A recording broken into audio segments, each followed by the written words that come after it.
ಯುದ್ಧವನ್ನು ಪ್ರಾರಂಭಿಸಿದವರು ನಾವು. ಹಾಗೆಂದು ಸೋತಿದ್ದೇವೆ ಎಂಬ ಹಾಗೆ ಭಾವಿಸಬೇಡ. ರಾಮನ ಯೋಗ್ಯತೆಯನ್ನು ಅರಿತು ಶರಣಾಗತಳಾಗು. ಶೂರನ್ನು ದೂರಕ್ಕೆ ದೂರ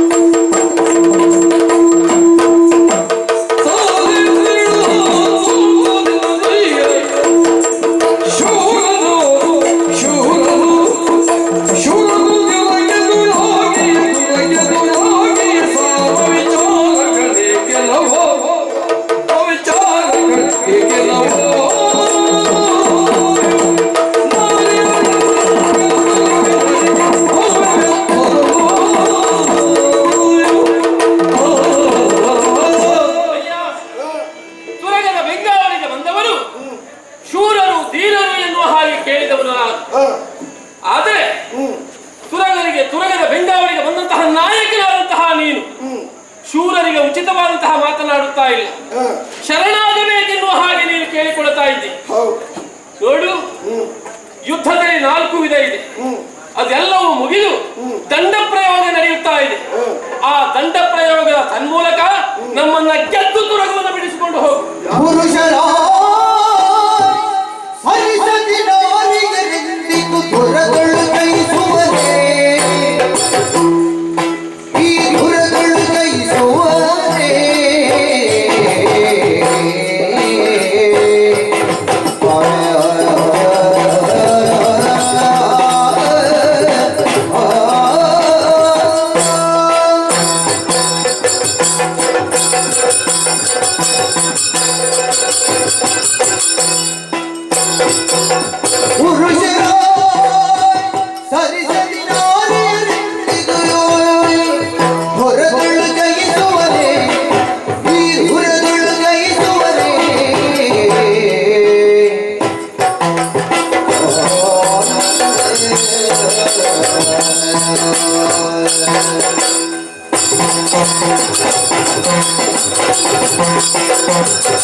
ರಣಕ್ಷೇತ್ರವನ್ನು ಯುದ್ಧ ಮಾಡೋದಕ್ಕೆ ಇರುವುದು ಹೌದು.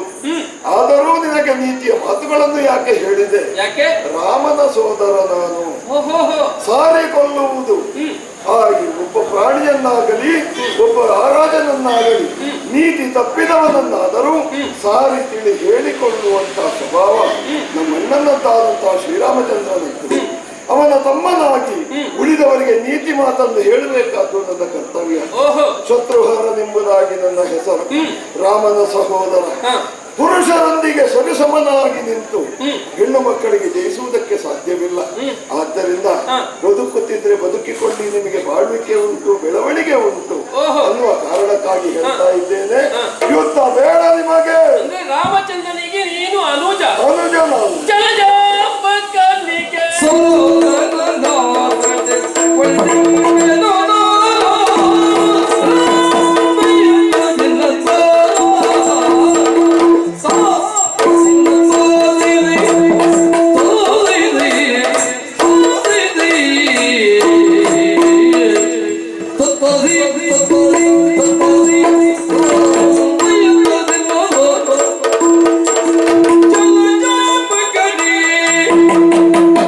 चलो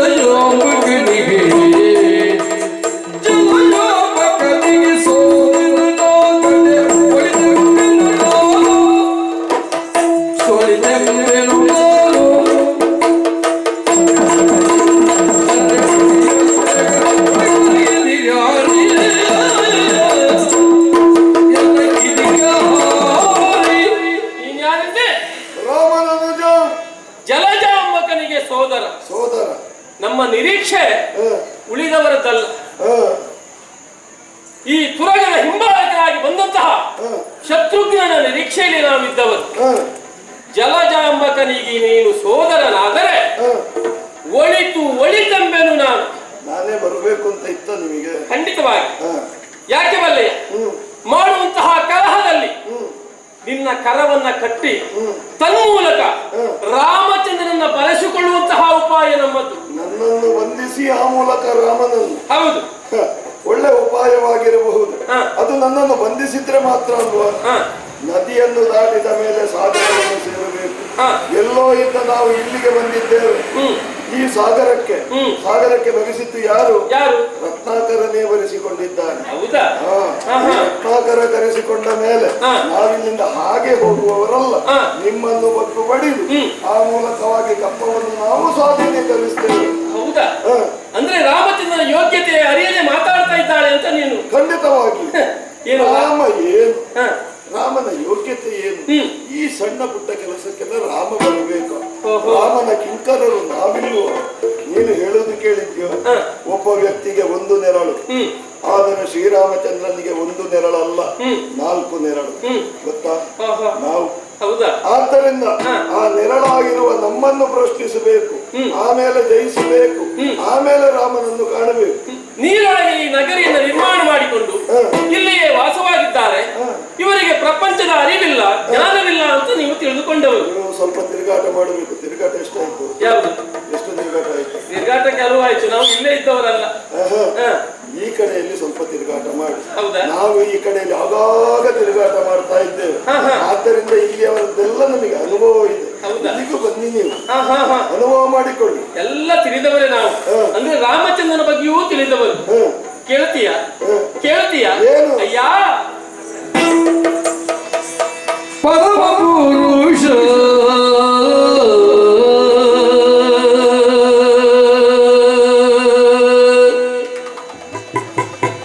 ವಿಶ್ವ ಮೂರ್ತಿಯ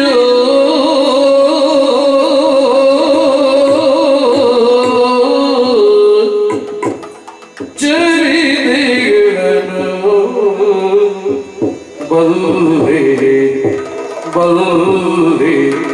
ಬಲ್ಲೆ ನಾನು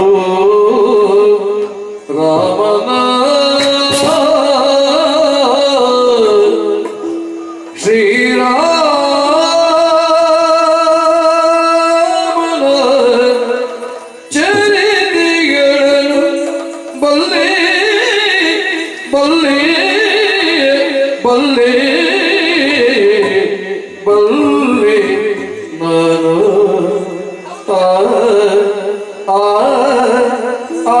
ಚರಿತೆಗಳನ್ನು ಬಲ್ಲೆ ನಾನು ಪರಮ ಪುರುಷ ವಿಶ್ವಮೂರ್ತಿಯ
ವಿಶ್ವಮೂರ್ತಿಯ ಚರಿತೆಗಳನ್ನು ಬಲ್ಲೆ ನಾನು ಪರಮ ಪುರುಷ ವಿಶ್ವಮೂರ್ತಿಯ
ಚರಾಗಿ ಚರಾಗಿ ಮಾಡಿ ಹೃದಯದಿ ವಾಸವಾಗಿರುವ ಭಜಕ ಅಂತರಂಗದಿ ವಾಸವಾಗಿರುವ ಅವನಿರುವ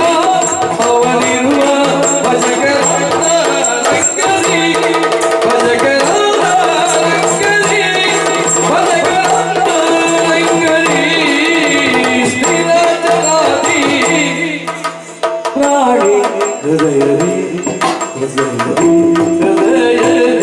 ವಾಸವಾಗಿರುವ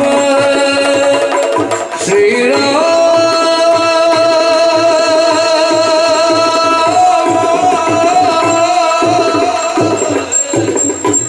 ಭಜಕ ಅಂತರಂಗದಿ ಭಜಕ ಅಂತರಂಗದಿ ಭಜಕ ಅಂತರಂಗದಿ ವಾಸವಾಗಿರುವ ಭಜಕ ಅಂತರಂಗದಿ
ಶರಣಳೆಂಬ ಮಮತೆಯೊಳಗೆ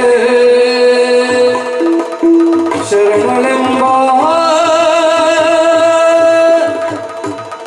ಮಮತೆಯೊಳಗೆ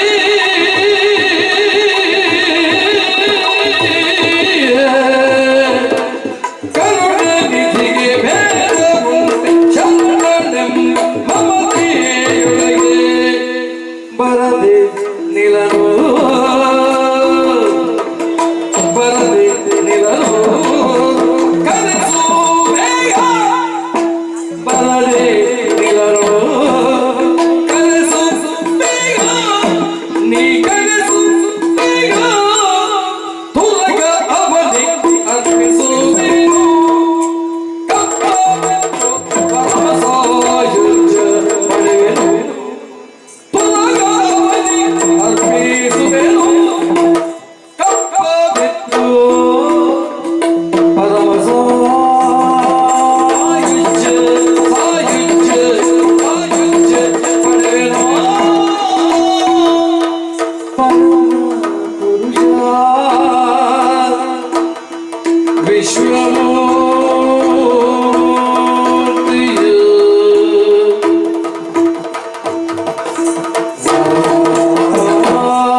ರಾಮ ಜಯ ಜಯ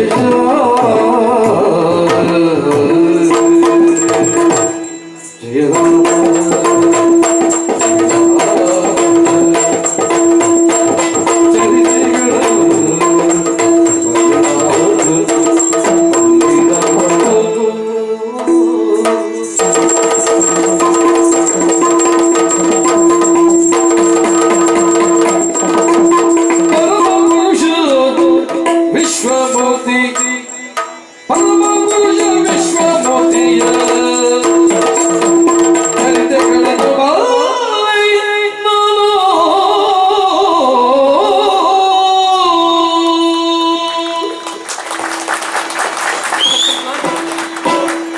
ರಾಮಚಂದ್ರನ ಬಗ್ಗೆ ಅರಿವಿರದ ಬಾಲಿಯನ್ನು ಅಂತ ತಿಳಿದುಕೊಳ್ಬೇಡ.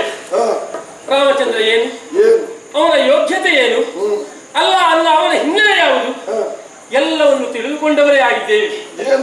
ಅಯ್ಯ, ಪಿತೃವಾಕ್ಯ ಪರಿಪಾಲನ ದುರಂಧರ ಶ್ರೀರಾಮಚಂದ್ರ. ಅಷ್ಟು ಮಾತ್ರ ಅಲ್ಲ, ಕಬಂಧನು, ವಿರಾಧನು, ಜಟಾಯು ಇಂಥವರಿಗೆ ಮೋಕ್ಷ ಸಾಮ್ರಾಜ್ಯವನ್ನು ಕರುಣಿಸಿದವ ಆ ಶ್ರೀರಾಮಚಂದ್ರನಲ್ಲವೇ? ಹಾಗೆಯೇ ಕಲ್ಲಾಗಿ ಬಿದ್ದಿರುವಂತಹ ಹಲ್ಲೆಯನ್ನು ಉದ್ಧರಿಸಿದವ. ಇಂದು ಬರುವನೋ ರಾಮ, ನಾಳೆ ಬರುವನೋ ರಘುಕುಲ ಸೋಮ ಎನ್ನುವ ಹಾಗೆ ರಾಮನಿಗಾಗಿ ಹಗಲು ಇರಳು ಕಾಯುತ್ತಾ ಇದ್ದವಳು ಶಬರಿ, ಕಾದಿರುವಳು ರಾಮನಿಗಾಗಿ ಶಬರಿ. ಅಂತಹ ಶಬರಿಗೆ ದರ್ಶನವನ್ನಿತ್ತ. ಆಮೇಲೆ ಯಾವುದೇ ಭೇದ ಎನಿಸದೆ ಆಕೆ ಕೊಟ್ಟಂತಹ ಎಂಜಲು ಹಣ್ಣನ್ನು ಸಹ ಸ್ವೀಕರಿಸಿದ್ದಾನೆ. ಹಾಗೆಯೇ ವಾನರ ವೀರರಾದಂತಹ ಸುಗ್ರೀವನನ್ನು ತನ್ನ ಸ್ನೇಹಿತನಾಗಿ ಸ್ವೀಕರಿಸಿದ. ಅಂದ್ರೆ ಸುಗ್ರೀವನ ಸಖ್ಯ ಬೆಳೆಸಿದ. ವಾನರ ವೀರನೆನಿಸಿದಂತಹ ಹನುಮಂತನನ್ನ ತನ್ನ ಪ್ರೀತಿಯ ಬಂಟನನ್ನಾಗಿ ಸ್ವೀಕರಿಸಿದಂತಹ ಮಹಾವ್ಯಕ್ತಿ ಇದ್ದಾನೆ. ಪರಮ ಪುರುಷನಿದ್ದಾನೆ, ಪುರಾಣ ಪುರುಷನಿದ್ದಾನೆ. ಅನಾಗರಿಕರನ್ನು ನಾಗರಿಕರನ್ನಾಗಿಸಿದವ. ಖಂಡಿತವಾಗಿ ಸಂಸ್ಕಾರ ವಿಹೀನರಿಗೂ ಸಂಸ್ಕಾರವನ್ನು ತಿಳಿಸಿದವ. ಹೌದೌದು. ಬ್ರಹ್ಮಾಂಡ ಪಾಂಡೋದರನಾಥ ಆ ರಾಮಚಂದ್ರನಿಗೆ ಭೇದ ಇಲ್ಲ ಎನ್ನುವುದಕ್ಕೆ ಒಂದೇ ಒಂದು ಸಾಕ್ಷಿ. ಅಷ್ಟು ಮಾತ್ರ ಅಲ್ಲ, ಶರಣೆಂದು ಕಾಲಿಡಿದರೆ ಶರಣಾಗತ ರಕ್ಷಕನಾಥ. ಅದಕ್ಕೆ ಸಾಕ್ಷಿ ಎಂಬಂತೆ ರಾಮಚಂದ್ರನ ವಿರೋಧಿ ಆ ರಾವಣನ ತಮ್ಮನಾದಂತಹ ವಿಭೀಷಣನನ್ನ ತನ್ನ ಪ್ರೀತಿಯ ಶರಣನನ್ನಾಗಿ ಸ್ವೀಕಾರ ಮಾಡಲಿರುವೆ. ಆ ರಾಮಚಂದ್ರನಿಗೆ ಅದು ಮರ್ಕಟ, ಇದು ಮಾನವ, ಅವ ದಾನವ, ಅದು ಪಕ್ಷಿ ಎನ್ನುವಂತಹ ಪರಿಭೇದ ಇಲ್ಲ. ಎಲ್ಲರನ್ನು ತನ್ನ ಅಂತರಂಗದೊಳಗೆ ಇರಿಸಿಕೊಂಡು ಬರೆಯುವಂತಹ ಮಹಾಮಹಿಮನಿದ್ದಾನೆ.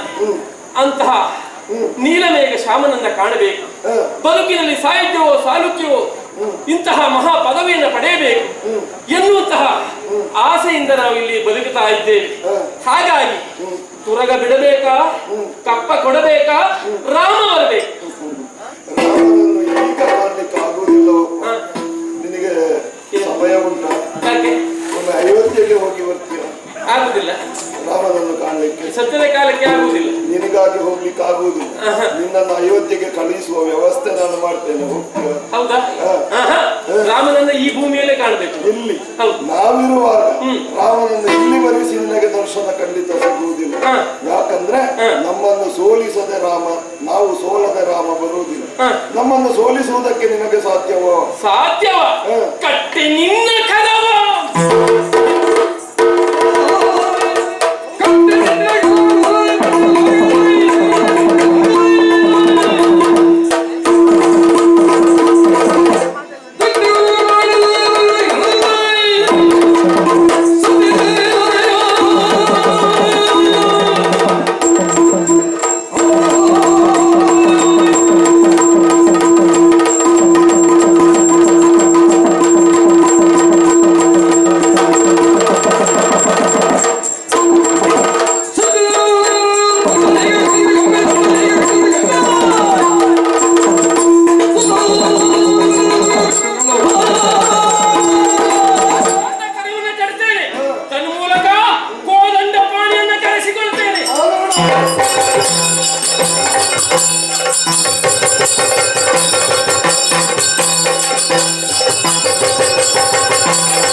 ಎಲ್ಲ ಹೇಳಿದ್ರು ಮೈ ಮೇಲೆ ಹಾರಿದಾಗ ಏನು ಮಾಡೋದು? ನಾನು ಬಿಟ್ಟಿದ್ದೇನೆ. ನೋಡುವ ಯಾರಾದ್ರೂ ಕೇಳಲಿಕ್ಕೆ ಬರ್ತಾರ ನೋಡಿ.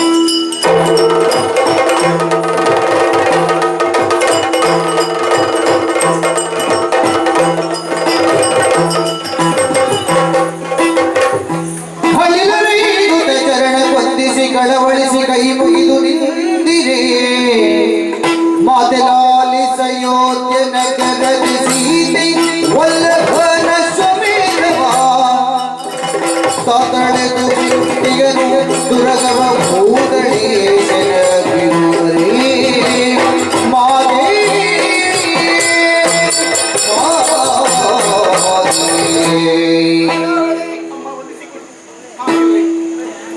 ಬಹಳ ದುಡ್ಡ ಹೇಗೆ ಹೇಳಬೇಕು ಅಂತ ಗೊತ್ತಾಗುತ್ತೆ. ನಡೆದನ್ನೇ ಹೇಳು.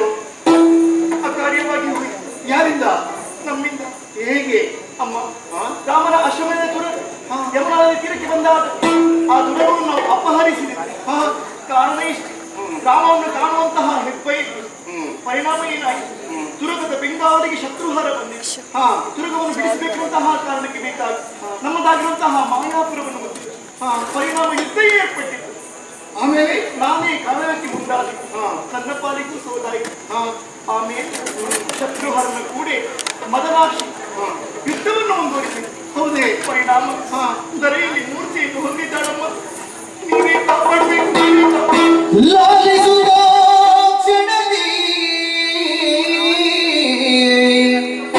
ಶೋಕ ತಾಳುತ್ತಲತಿ ಭಯದಿ ಶೋಕವ ತಾಳುತ್ತಲತಿ ಭಯದಿ ಕೂಳವನವ ನೀರು ವ್ಯರ್ಥದಿ ಕಾಲಾಂತಕ ರಘುಪುಂಗವ ಕೋಪಿ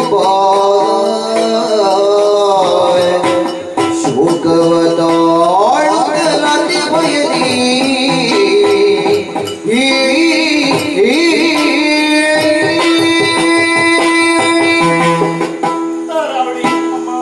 ನಿನ್ನ ಮಾತುಗಳಲ್ಲಿ ಕೇಳುವಾಗ ದುಃಖ ಸಹಿಸುವುದಿಲ್ಲ ನನಗೆ. ಎಂತಹ ತಪ್ಪು ಮಾಡಿದ್ರಿ? ತಪ್ಪಲ್ಲ, ಇದು ಕೂಳತನ ಅಂತ ಹೇಳಬೇಕಾಗ್ತದೆ. ತಿಳಿದು ಮಾಡುವುದು ಅಪರಾಧ, ತಿಳಿದು ಮಾಡುವುದು ಪ್ರಮಾದ. ಹೌದು ಇಲ್ವಾ? ಸುಮ್ಮನೆ ಅಲ್ಲ, ಹಿರಿಯರು ಹೇಳಿದ್ರು, ಯೌವನಂ ಧನ ಸಂಪತ್ತಿ ಪ್ರಭುತ್ವಂ ಅವಿವೇಕತ. ಯೌವನದಲ್ಲಿ ಧನ ಸಂಪತ್ತು ಅಧಿಕಾರ ಎಲ್ಲ ಸಿಕ್ಕಿದ್ರೆ ಅದೇ ಅಮಲು ಏರ್ತದಲ್ಲ. ನಿಮ್ಗೆ ಹಾರ ಅದದ್ದು ಅದೇ ಇಲ್ಲ ಮಪ್ಪಾಗಿ ಅಲ್ಲ. ನಾನೊಬ್ಳು ಮುದುಕಿ, ಮಾಗಿದ ಹಣ್ಣು ಇಲ್ಲಿದ್ದೇನೆ ಅನ್ನೋದು ನೆನಪಾಗ್ಲಿಲ್ಲಲ್ಲ. ಅದೇ ಬರೋದು. ಯಾವ ಪ್ರಸಂಗ ಬಂದ್ರು ನೀವಿದ್ದೀವಿ. ಹೌದು, ಎಲ್ಲ ಮುಗಿದ್ಮೇಲಲ್ಲ ಒಂದು ನಾಡ ಮಾತು ಉಂಟು, ಊರೆಲ್ಲ ಸೂರ್ಯ ಆದ್ಮೇಲೆ ಹೆಬ್ಬಾಗ್ಲೇ ಹಾಕ್ಬೇಕಿತ್ತು ಅಂತ. ಎಲ್ಲ ಮುಗಿದ ಮೇಲೂ ನಾನು ಇದ್ದಲ್ಲಿಗೆ ಬರುವುದು. ಆದಿಯೊಳಗಿದನು ಹೇಳದೆ ಹೋಗಿದಲ್ಲ, ಪಳೀಲಿಲ್ಲ. ಪಳೆಯುವುದು ಹೇಗೆ? ನಿಮ್ಗೆ ಅಧಿಕಾರ ಉಂಟು. ಗೊತ್ತಾದ ಮೇಲಾದ್ರೂ ಗೊತ್ತಾಯ್ತಲ್ಲ. ನಿಮ್ಮನ್ನೆಲ್ಲ ಕರ್ಕೊಂಡು ಬಂದು ಎತ್ತರದ ಪೀಠದಲ್ಲಿ ಕೂರಿಸಿ ನಾನು ಮೂಲೆ ಸೇರಿದ್ದು ಉಂಟಲ್ಲ, ಇದು ನನ್ನ ಪ್ರಾರಂಭ. ಏನು ನೀವು ಯಾವಾಗ ಬೇಕು? ನೀವು ಬೇಕು ಅಂತ ಬಯಸ್ತೀರಿ. ಆಪತ್ತು ಬಂದಾಗ ಮಾತ್ರ ನಾವು ಬೇಕಾಗುದು. ನಿರ್ದೇಶನಕ್ಕೆ ನೀವು ಬೇಕು. ಹೌದಲ್ಲ? ಇರ್ಲಿ, ಆದುದಾಯ್ತು. ವಿರಚಿಸಿದ ತಪಗಳಿಗೆ ಸಾರ್ಥಕ ಇರದಂತೆ ರಗೈದಿದೆ. ಈಗ ಮಾಡಬೇಕಾದ ತಪ್ಪನ್ನು ಒಪ್ಪಿಕೊಳ್ಳುವುದು ದೌರ್ಬಲ್ಯ ಅಲ್ಲ, ಅದು ಸೌಜನ್ಯ ಅಂತ ಆಗ್ತದೆ. ಶತ್ರುವಿನೊಂದಿಗೆ ಹೋಗ್ಬೇಕು. ಮದನಾಕ್ಷಿ ಎಲ್ಲಿ ಬಿದ್ದಿದ್ದಾಳೆ ನೋಡುವ.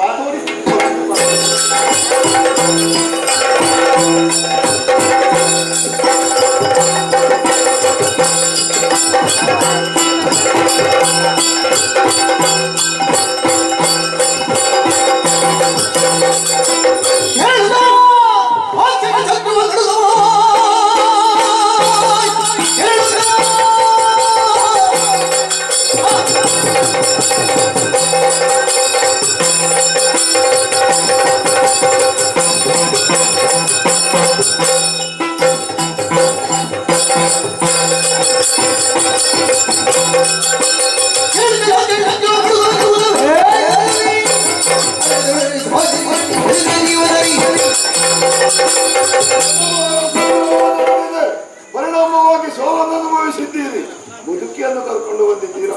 ನಿಮ್ಮ ಹಿಡಿಸುವುದು ಹರಿರಾಗದಿಂದಗೆ ಅಡಿಗಿಡುತ್ತಿರೆ ಕಂಡು ನಡುಗುದ ಕುಮುದಿನಿ ಶತ್ರುಗ ವಂದಿಸಿ ಕಡುದೈನ್ಯದೊಳ ಕರುಣರೇ ಪುರಿಯುವುದಿನ್ನ ಹೇ ಸೌಮಿತ್ರೇ ಚರಣಿ ಕರುಳು ನಿನ್ನ ಕರುಣದಿ ಪುರಿಯುವುದಿನ್ನ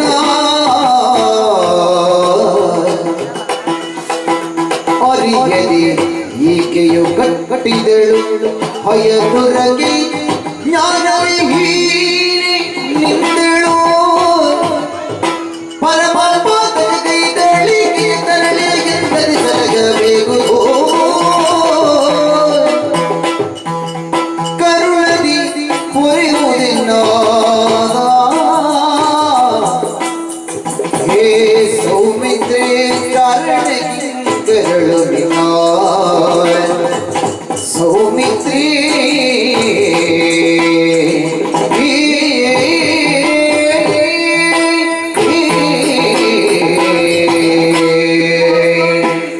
ಏನಮ್ಮ? ಓ ಸೌಮಿತ್ರಿ, ಕರುಣದಿ ಹೊರೆಯೋ ಎನ್ನ. ಸೌಮಿತ್ರಿ ಅಂತ ಔಪಚಾರಿಕವಾಗಿ ನಾನು ಕರೆದದ್ದಲ್ಲ ದೇವ್ರೆ. ಆ ಪುಣ್ಯಗರ್ಭೆಯ ಹೊಟ್ಟೆಯಲ್ಲಿ ಹುಟ್ಟಿದ ಮಕ್ಕಳು ನೀವಿಬ್ರು ಎಷ್ಟು ಒಳ್ಳೆಯವರು. ಶ್ರೀರಾಮನಿಗೆ ವನವಾಸ ಅದು ದೀಕ್ಷೆ. ಸತಿ ಪತಿಯನ್ನು ಅನುಸರಿಸುವುದು ಅದು ತಪ್ಪೇನೂ ಅಲ್ಲ. ಆದ್ರೆ ಮಲತಾಯಿಯ ಮಗನಾದಂತಹ ಲಕ್ಷ್ಮಣ ಕಾಡಿಗೆ ಹೊರಟು ನಿಂತನಂತೆ. ಅಯ್ಯೋ ನಿನ್ನಮ್ಮ ಹೊಟ್ಟೆ ಒರೆಸ್ಕೊಳ್ತಾಳೆ, ಬರುದು ಬೇಡ ಅಂತ ರಾಮಚಂದ್ರ ಹೇಳಿದಾಗ ತಾಯಿಯಲ್ಲಿ ಹೋಗಿ ಕೇಳಿದನಂತೆ ಲಕ್ಷ್ಮಣ, ಅಮ್ಮ ಸೀತಾರಾಮರು ಕಡಿಗೆ ಹೊರಟಿದ್ದಾರೆ, ನಾನು ಅವರೊಟ್ಟಿಗೆ ಹೋಗ್ತೇನೆ.